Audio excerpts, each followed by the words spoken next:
Oi pessoal, tudo bem? Eu sou o Gustavo, esse é o canal Redes e Poder no Sistema Internacional e hoje a gente vai terminar a nossa discussão sobre genocídio. Bom pessoal, no vídeo da última quarta-feira a gente deu algumas definições possíveis de serem utilizadas com relação ao genocídio, né? O que é um genocídio, quais são essas práticas, o que a gente pode considerar e qual a relação que eles tinham, que esse conceito tem, na verdade, né? Com a realidade um pouquinho mais ampla aí da estabilidade do sistema internacional. Né, nós estabelecemos ali a diferença entre crimes de guerra, crimes contra a paz e especificamente a questão do genocídio, porque essas questões elas são questões muito importantes.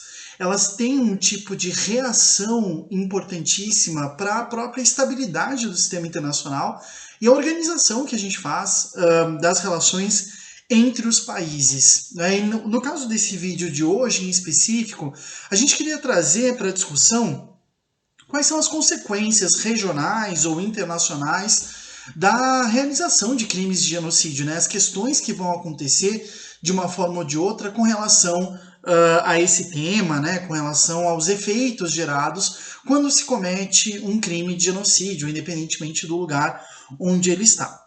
Bom, como a gente percebeu ali no começo, né, no vídeo anterior, quando a gente estava tentando definir um pouquinho melhor o que é o genocídio, o que são crimes contra a paz, o que são crimes de guerra, é importante a gente perceber que cada um deles, né, traz uma consequência diferente. Se a gente for parar para pensar, por exemplo, se a gente pega os crimes de guerra, que são aqueles crimes cometidos por combatentes durante uma situação específica de embate violento e armado, principalmente entre dois países, né, entre dois estados, a gente vai ter uma consequência diferente, porque provavelmente esse crime foi cometido num ambiente de guerra, né, num ambiente de guerra formal. Então, digamos assim, regionalmente, né, para os países que estão ali na região, o tipo de consequência vai ser aquela sentida, obviamente, pelo conflito violento que está ali envolvido. Agora, quando a gente para pensar no caso de crime de genocídio, por exemplo, que é um crime, né, imprescritível, que pode acontecer em tempos de paz, em tempos de guerra, enfim, dependendo das qualificações, né, do tipo de ação que foi tomada ou é tomada para aquele tipo de caso em específico, como nós falamos no vídeo anterior, dependendo, né, quando a gente pega esse tipo de caso em específico, que é o caso do crime de genocídio, existem consequências muito importantes para a questão da segurança regional dos países que estão ali no entorno. Um dos casos mais recentes que nós tivemos foi a situação em Myanmar com a minoria Rohingya, né, uma minoria muçulmana, em Myanmar, um país majoritariamente budista, que começou a ser alvo de políticas estatais, embora até hoje não comprovadamente não conseguiu se comprovar um crime de genocídio na região, mas eles foram, né, essa minoria Rohingya foi atacada, né, por serem muçulmanos num país budista, né?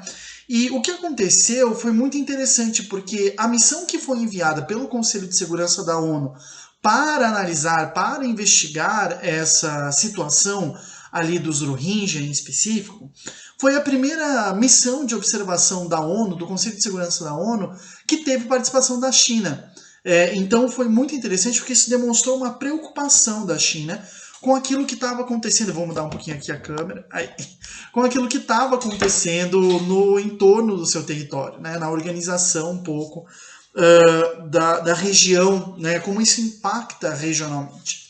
Nesse sentido, é que a gente pode falar que os crimes de genocídio, por exemplo, eles causam efeitos ou transnacionalidades, digamos assim, né, efeitos que ultrapassam as fronteiras do lugar onde está acontecendo aquele crime, que são ou horizontais ou verticais. Se a gente for pensar mais ou menos, né, em horizontalidade espacial, né, contiguidade espacial, ou seja, que esse crime acontece em um lugar e, portanto, há lugares mais próximos do que outros lugares no mundo, e também, se a gente for pensar em transnacionalidades verticais, no sentido de como que isso pauta ou gera efeitos nas relações políticas mesmo entre os países, né? Então seria possível mais ou menos, eu quero fazer mais ou menos essa distinção entre transnacionalidades horizontais, ou seja, como a região onde isso acontece acaba sendo afetada, e transnacionalidades, ou seja, efeitos que acabam tendo eco, digamos assim, em todos os países do sistema internacional, ou pelo menos, né, na forma como se organizam as relações entre esses países. Bom, os efeitos horizontais a gente pode considerar como aqueles que ocorrem em processo de solidariedade local, como o Milton Santos fala, né? Ou seja, como que a vida em determinados locais, a vida cotidiana, ela é afetada em razão do cometimento desse tipo de crime, desse tipo de atividade criminosa, né? Ou seja, a construção de uma coligação entre os fatos desses crimes da guerra e a sua escala regional, digamos assim, né? Dessa forma, para além dos fatos em si, em específico, podem existir diferentes impactos na questão de segurança daquela região. Lembrando que aqui a nossa preocupação em segurança internacional é sempre a partir do Estado, a partir da ideia que o Estado tem a respeito da segurança, né, dos estados ali da região onde isso possa ter acontecido. Existem 4 principais consequências dos crimes de genocídio, pensando em termos horizontais, que são pautados principalmente pela vertente da instabilidade regional e o fato de que esse crime de genocídio, ou crimes contra a paz, né, crimes de guerra, geram de uma forma ou de outra deslocamentos forçados. O grupo de pessoas que geralmente a gente chama de refugiados, né? Então, a primeira consequência é que a existência, né, a ocorrência de crimes de guerra geralmente ocorre dentro do escopo de conflitos violentos, né? Os crimes de guerra, né, pela sua definição, não necessariamente genocídio, que pode ser cometido em tempos de paz, mas os crimes de guerra geralmente ocorrem dentro do escopo de conflitos violentos já estabelecidos, né? O que significa que geralmente aquela região onde ele aconteceu já se encontra numa condição anterior de instabilidade, né? Isso significa que esses atos podem ter efeitos maiores do que, por exemplo, se eles forem cometidos dentro de uma guerra civil, ou seja, de uma guerra interna aos países. Esse tipo de ação, esse tipo de crime de guerra ou de genocídio, ele pode vir a ser securitizado pelos países da região, ou seja, eles podem se tornar um elemento político relevante para que esses países escolham utilizar a força, envolvendo, portanto, militarmente ou envolvendo de forma securitária mais países ali da região, além daquele onde já está acontecendo esse tipo de crime, né? O que significa que a dinâmica da segurança regional vai ser afetada, né? Ela vai ser alterada de uma forma ou de outra devido à escolha que cada país faz com relação a esse crime que foi cometido, né? Ao mesmo tempo, atos cometidos com violência, sobretudo aqueles com anuência ou com ação direta de um agente estatal, como é o caso do genocídio, tendem a gerar, como a gente já disse, movimentos de refugiados, né, que podem ser bem recebidos ou não pelos países vizinhos, gerando novas questões de segurança. Claro que nós temos um imperativo moral de receber os refugiados, mas a gente percebe que essa recepção a esses deslocados forçados, né, porque não são migrantes, né, não estão se deslocando porque querem, mas estão sendo forçados em razão de N questões e situações a se moverem no espaço, né, de uma forma muitas vezes não desejada por esses grupos, por esses indivíduos ou por essas pessoas, né? Ou seja, o fato de que um país pode receber ou pode não receber bem refugiados significa que essa questão dos refugiados pode virar uma questão de segurança importante. Claro que a gente tem casos extremos, como o caso do Líbano, que é um país que tem aí cerca de 3,5 milhões de habitantes e mais 1,5 milhões de refugiados palestinos, que estão há décadas já no país, desde a Nakba, né? Ou seja, a anexação dos territórios palestinos por parte de Israel. Isso significa, né, que, claro, os países podem receber esses refugiados, mas a recepção desses refugiados pode virar uma questão de segurança para os países que o recebem. No caso da Somália, isso foi, inclusive, um aprendizado obtido pela ONU durante missões de paz, porque criou-se campos de refugiados e não se teve a preocupação de que entre esses refugiados houvesse uma pesquisa, né, que houvesse uma compreensão de quais as demandas políticas.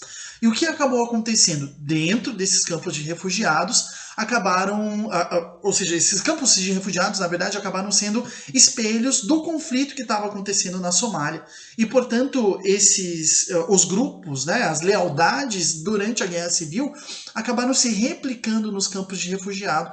E a ONU, mais ou menos, a ONU não sabia o que fazer na época, né? Isso foi um grande aprendizado de, por exemplo, não colocar crimes, grupos, facções, né, inimigas dentro do mesmo campo de refugiados, ou permitindo de uma forma ou de outra esse tipo de contato que pode gerar mais violência, né? Então, são várias questões que vão surgindo aí, que vão trazendo a noção de instabilidades de segurança também para as próprias pessoas, né, que já estão numa situação complicada de refúgio e que podem se ver envolvidas nessas espirais de violência causadas não necessariamente por sua atuação, né? Uma terceira consequência é que crimes contra a humanidade, aqueles que são cometidos geralmente em tempos de paz, ou seja, o país não está envolvido em nenhuma guerra com nenhum outro estado, podem suscitar diferentes reações dos países vizinhos, que tanto podem debater o princípio da não intervenção, que é uma ênfase que o Brasil dava durante muito tempo, e que a China também dá, ou seja, não vamos intervir em outros países, porque senão isso pode ser utilizado contra nós, né, e nós podemos ser alvo da intervenção no futuro. Ou os países podem se pautar pelo princípio de ter que agir, né, em prol de outros cidadãos ou dos seus.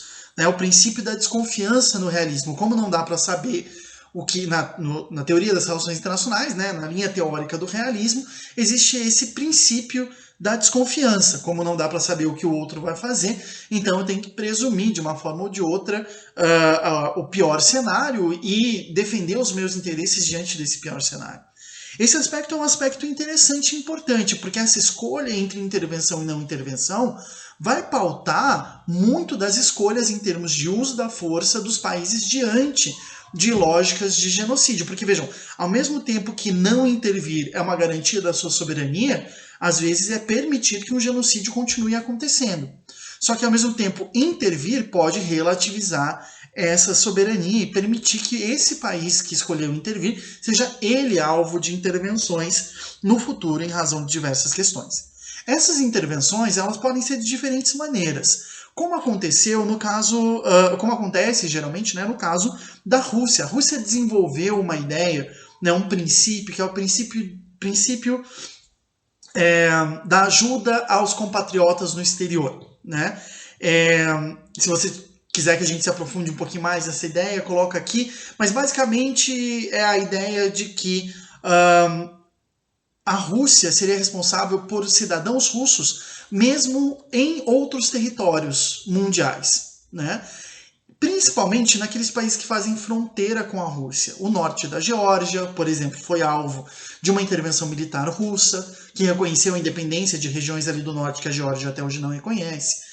A gente tem a guerra civil no leste da Ucrânia, com apoio não muito tácito, mais ou menos explícito da Rússia a facções militares que estão lutando a guerra civil lá na região, e que é uma preocupação muito grande dos países bálticos, Estônia, Letônia e Lituânia, que não seriam capazes de conter uma invasão russa ali à região, né, ao seu território.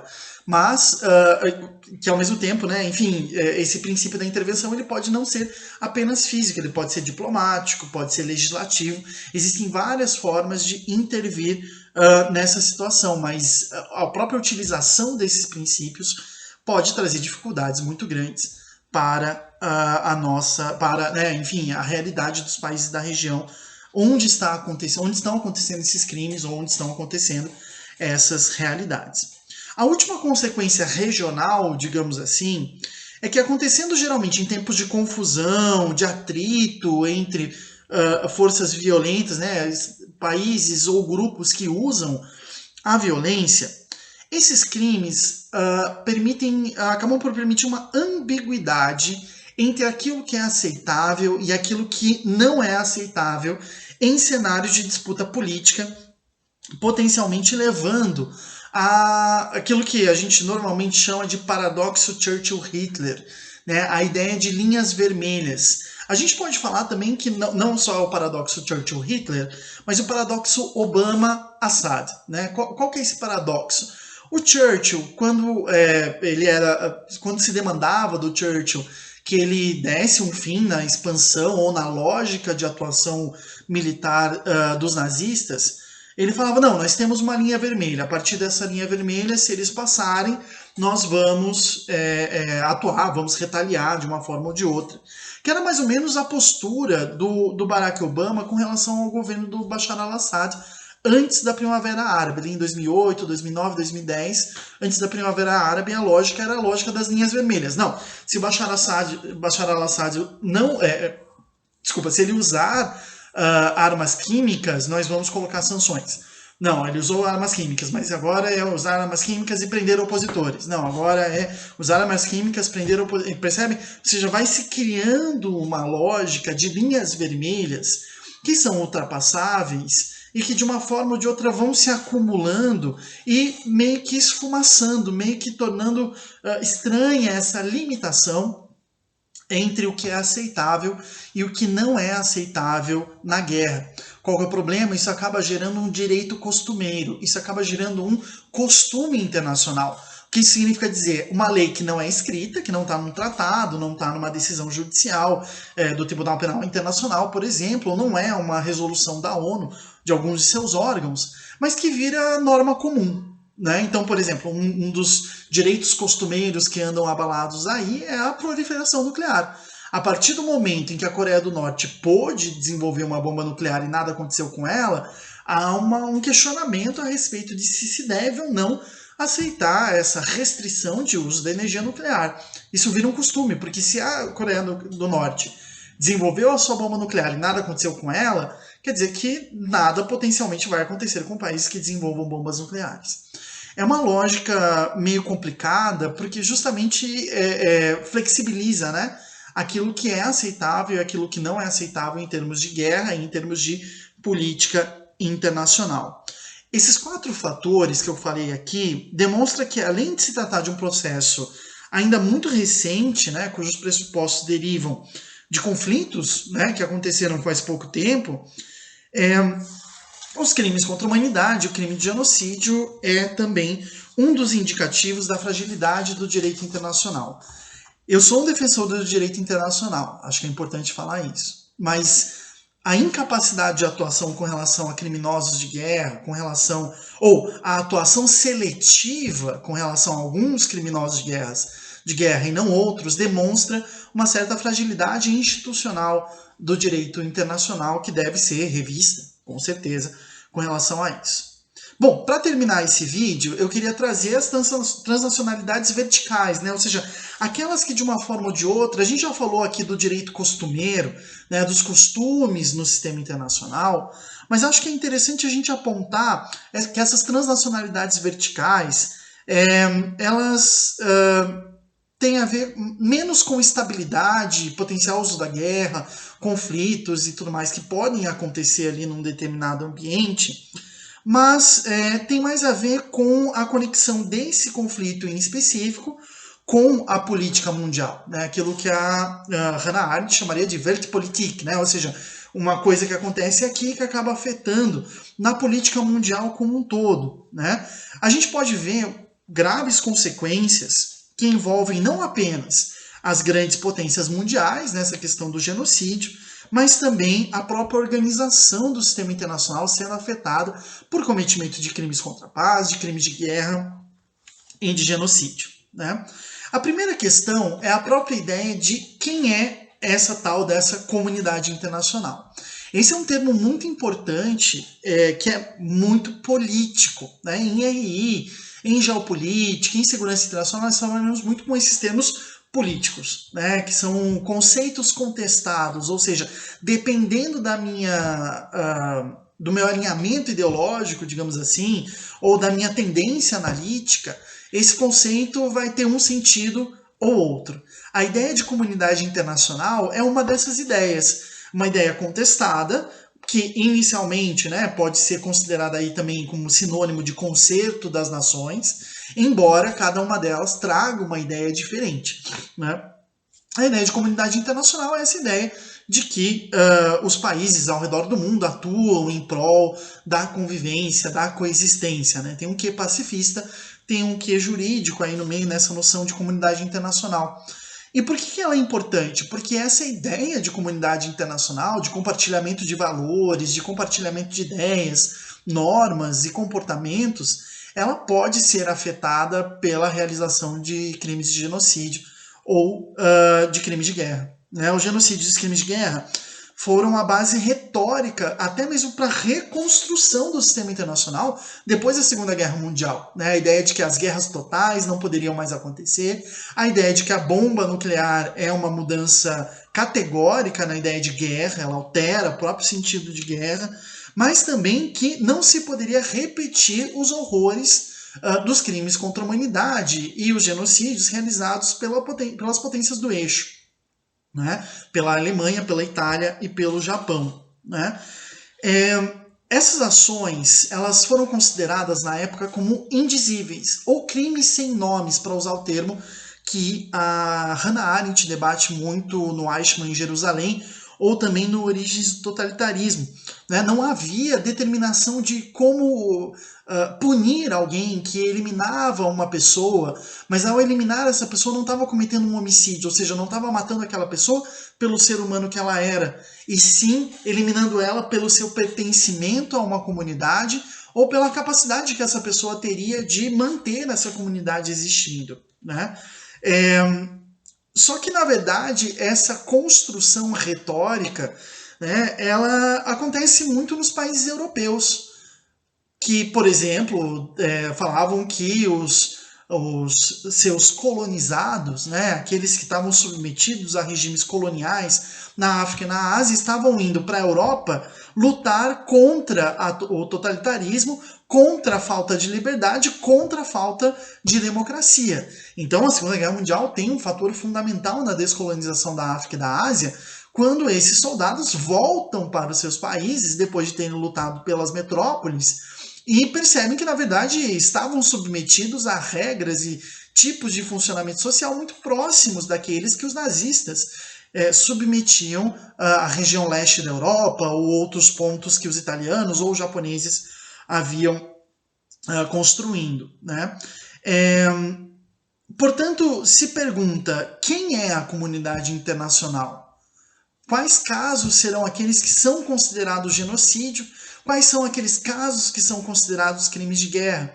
E aí é uma questão a mais em cima disso, né? Como adaptar esses conceitos sem perder algum tipo de capacidade, tanto analítica quanto penal, de acordo com a evolução da técnica, a evolução social, né? O avanço do tempo e as mutações que são realizadas nas sociedades. Né? Será que o não fazer também não se enquadra em genocídio? É uma pergunta importante que eu deixo aí para os meus colegas juristas internacionais. Né? A segunda questão com relação a pensar o sistema internacional a partir desses crimes é a possibilidade de ação das organizações internacionais. Acho que aqui a gente teria duas coisas para pensar, sobretudo com relação a isso. Em primeiro lugar, a gente poderia pensar como agem, né, como podem agir as organizações internacionais diante dessas situações em que geralmente agentes estatais estão envolvidos, quando elas, na realidade, são um poder derivado. Ou seja, como elas aparecem, elas surgem como vontade dos estados, elas têm capacidade legislativa ou normativa, digamos assim, para ir contra esses estados, né? De uma forma ou de outra, elas podem ser denunciadas como em algum tratado. Alguém pode simplesmente sair da ONU, ou, por exemplo, como os Estados Unidos fizeram, no caso do Tribunal Penal Internacional, aplicar sanções individuais em juízes do TPI ou da Corte Internacional de Justiça, impedindo eles, inclusive, de acessar o seu lugar de trabalho. São questões importantes que ficam.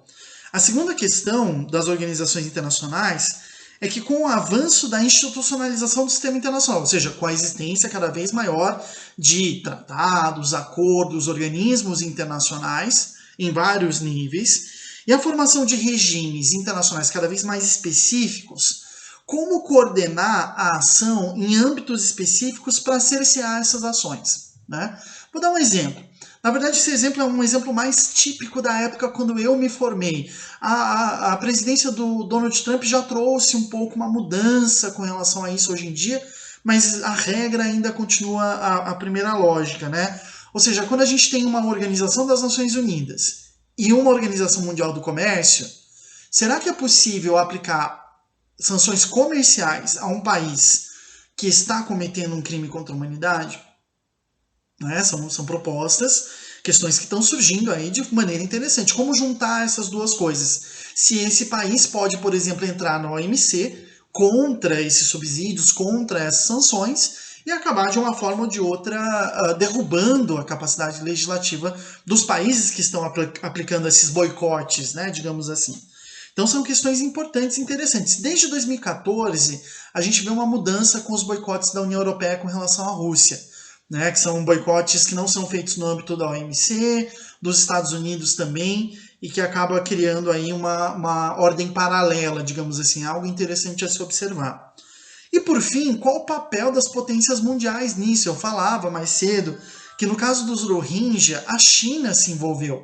Até porque Myanmar, além de fazer fronteira com a China, é um país que está ali num entorno muito estratégico para aquele país. Né? Ali o Mar do Sul da China, proximidade com a Índia, Bangladesh, enfim.